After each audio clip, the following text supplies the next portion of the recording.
Что вы можете сказать о жизни в немецкой деревне? Размеренная жизнь, все по расписанию. С утра они, значит, со своими коровами возятся, вечером пьют пиво.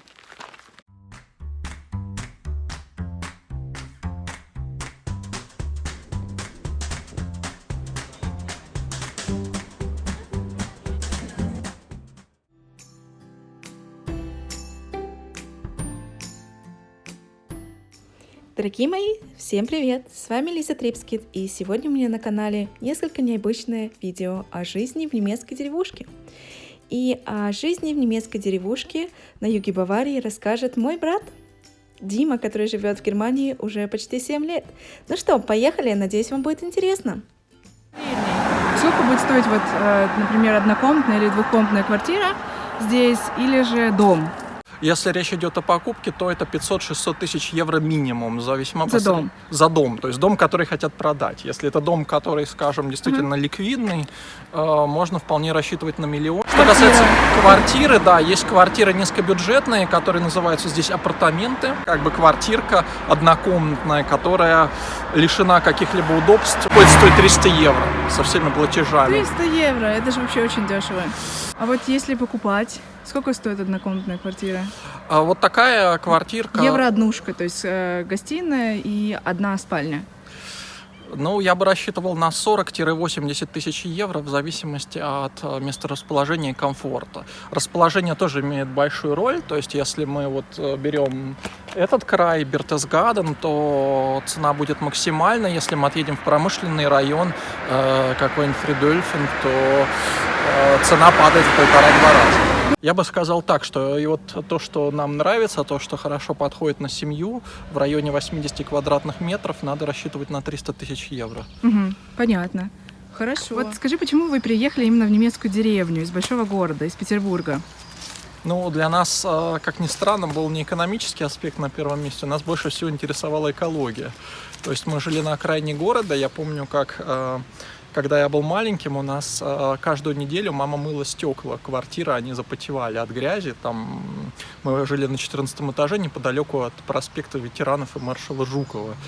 Конечно, может быть, на Алтае она еще лучше, но там нет инфраструктуры. А здесь мы имеем горы, имеем воздух, имеем чистую воду, имеем национальный парк, но при этом имеем и более-менее развитую инфраструктуру. Магазины, врачи, железная дорога, все рядом. А вот, например, вы не скучаете по большому городу?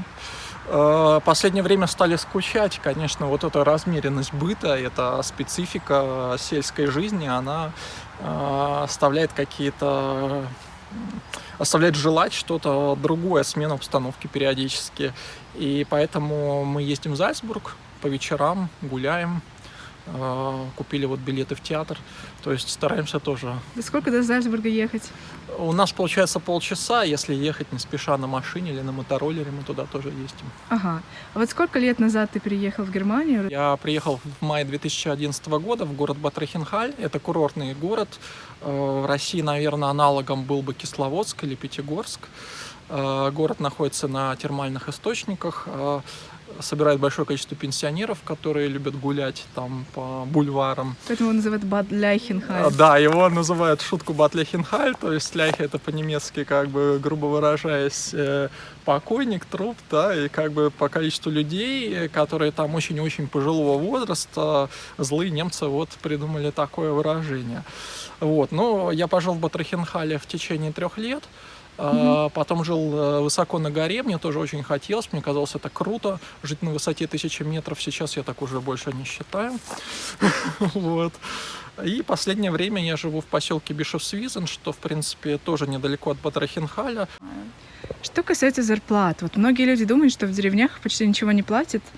А вот, например, какая минимальная зарплата, на которую может рассчитывать человек, да, который работает здесь? Ну, в Германии принят закон, по которому минимальный размер заработной платы 8,84 евро. Это везде, по всей стране или такое? Да, это действует по всей стране, даже включая те земли, как они называют, новые земли, присоединенные бывшей ГДР. То есть даже там эта зарплата не может быть меньше, чем 8, ну, грубо говоря, 9 евро в час. А в сумме это нам дает, если мы посчитаем, ну, скажем, на месяц это будет приблизительно 160 часов, то есть речь пойдет о 1400 евро бруто. На руки окажется в районе 1100-1200 евро, все будет зависеть от того, какой у вас налоговый класс. Скажу сразу, то, что по российским меркам звучит очень даже неплохо, здесь это, конечно, бедность. Например, обслуживание машины в месяц обходится в районе 350 евро. Машина здесь нужна, конечно же, да? Машина здесь нужна, то есть совершенно невозможно представить, чтобы вы ездили в какой-то отель здесь в горах на автобусе. На работу. Да, и плюс зима. Зима в горах не такая, как в Германии. Здесь сравнительно холодный регион. Есть даже озеро неподалеку, где было в каком-то там бородатом году минус 45 градусов. Вот, то есть это надо иметь в виду. И, конечно, когда минус 10 или валит снег, то на мотороллере не поездишь. Нужна машина. А машина это 300 евро, как мы уже говорили. Потом есть квартира, про которую мы тоже уже говорили. То есть это в районе 500 евро. И это не бруто. То есть это то, что нужно реально заплатить. И уже 800. В результате оказывается, что если человек зарабатывает 1400, а на руки имеет 1200, то на все про все у него остается 400 евро. Еду. А нужна еда, нужен интернет, нужны расходы на телефон, нужны какие-то предметы одежды, в том числе теплые. Дай бог иногда съездить в отпуск. Вот и получается, что на это уже ничего не остается. Вот сколько примерно здесь нужна, ну вот какая средняя зарплата нужна на семью? Ну, это хороший вопрос, мы его тоже себе задаем, то есть к чему нужно стремиться. Если человек работает один, имеет самый лучший налоговый класс, то есть платит меньше всего налогов, то я бы сказал, что нужно 5000 евро бруто зарабатывать, или, скажем, если все хотят знать, сколько это будет на руки, то я думаю, что нужно 4000 евро иметь на руки, чтобы действительно не беспокоиться насчет каждой траты. Уложится ли это в мой бюджет, можем ли мы это себе позволить, не ругаться по мелочам по поводу того, что кто-то купил пирожное. Вот, то действительно, чтобы не быть экономным до мозга костей, нужно зарабатывать эту сумму. На семью 4000. На семью. Я имею в виду, конечно, маленькую. Почему вот вы не задумываетесь переехать, допустим, в большой город, например, в Мюнхен? У нас были такие мысли, но, как говорил, что мы уехали из Петербурга, потому что нас интересовал вопрос экологии. В остальном, в принципе, это прекрасный город, нам он очень нравился. Здесь мы имеем то, что хотели, то есть активный отдых, природу, чистый воздух, чистую воду, которую не надо фильтровать, можно пить прямо из-под крана. В том же Мюнхене это уже не так. Я пила воду из-под крана. Ну, это, пожалуйста, да, один раз, как говорится, ничего страшного, но если говорить о регулярном потреблении, то, конечно, лучше иметь фильтры. Какой вот ты бы сказал, есть, наверное, ты уже поговорил, да, на самом большом плюсе жизни в немецкой деревне в Баварии. Это вот экологическая обстановка, чистый воздух, да? Да, это в первую очередь, это во вторую безопасность. Ребенка можно спокойно отправить на улицу, хотя вот есть проблемы с беженцами, но вот конкретно в деревне, где коровники, скотные дворы, такой проблемы не стоит. Это уже проблема городов, где есть работа, где есть оборот наркотиков. Здесь про это речь не идет. Кроме того, я вот хочу отметить, какой здесь отдых. То есть, если я бы хотел заниматься спортом в Санкт-Петербурге, я бы пошел в фитнес-зал. Возможно, бы бегал по парку. Здесь речь идет про прогулки по природе. То есть, я заметил, что можно сбросить большое количество калорий, если вы поднялись на вершину. Которых здесь навалом. Да, которых здесь навалом, можно выбирать, можно быть придирчивым, капризным, и расход калорий фантастический. То есть можно, в принципе, за один поход в горы, не слишком сложный, сбросить порядка 1000 калорий. Представьте себе, сколько нужно провести времени в спортивном зале, чтобы достигнуть того же результата. И сравнить это ощущение удовольствия, которое вы получаете в спортивном зале, и которое вы получаете, когда поднимаетесь на горную вершину со всеми ее видами. А вот минусы, да? Есть же минусы все-таки жизни в деревне. Что здесь скажешь? Жители более добрые, чем в городе, но да, вот уровень воспитания, уровень увлечения чем-то, он, конечно, не тот, который вы можете иметь в Петербурге или в том же Зальцбурге. То есть, с тем, чтобы с кем-то вечером пообщаться, это все, конечно, не очень просто. Вот. Язык, да. Сколько у тебя лет заняло выучить баварский диалект? Потому что на обычном Хохдойче здесь никто не говорит.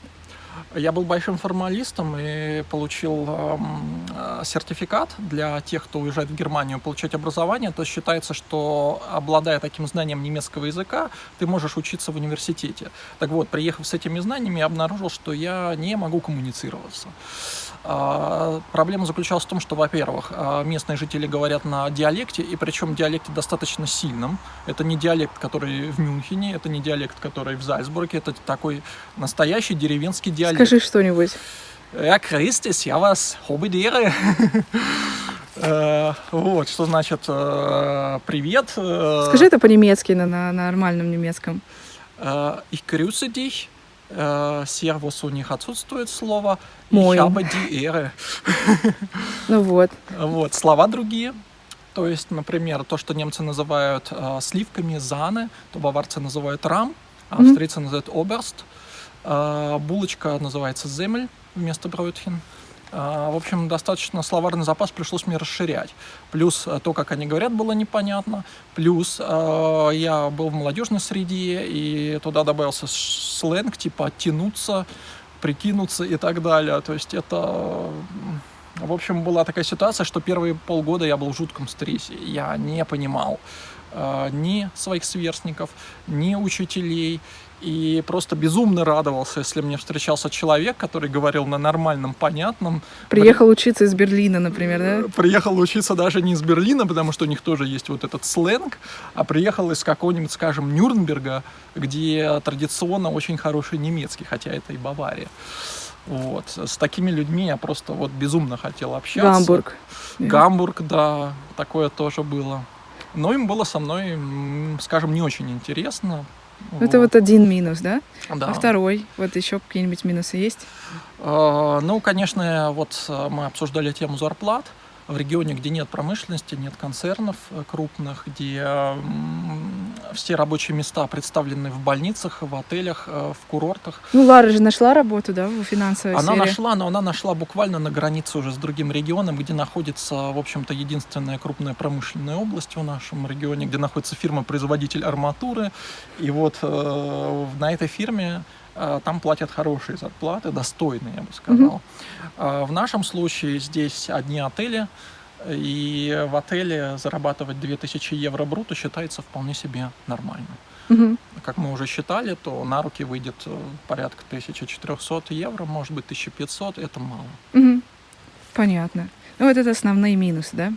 Да. Ну, что...